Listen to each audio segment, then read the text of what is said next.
Okay, people, here we go. So two verses that have been on my mind the last few days, especially since the last video I posted. One is Ecclesiastes 7:14, NIV version, and the other is Romans 8:28. And both of these verses work really well together because it just gives us the message to stay encouraged and to always remember that God is for us, even in the bad times.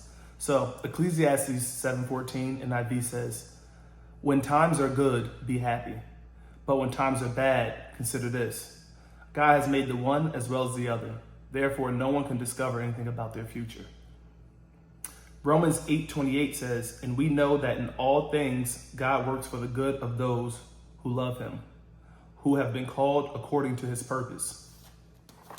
So when you let those two verses set in, since God is the author of the good times and the bad times, nothing happens on this earth unless it's ordained by him, and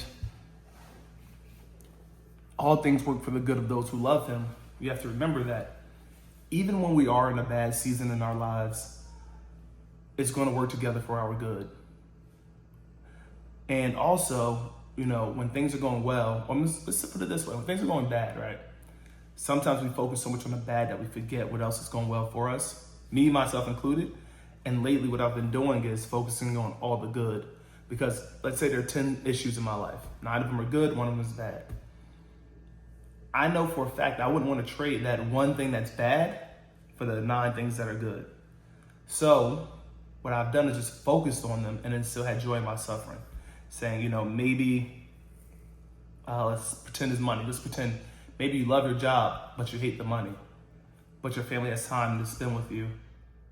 So you're living your best life in all other aspects, but the money is just the issue. Well, you know what? I would rather have no money and have a happy life, a happy wife, happy family, health, a great place to live, family that adores you and loves you, friends that are reliable, than have more money.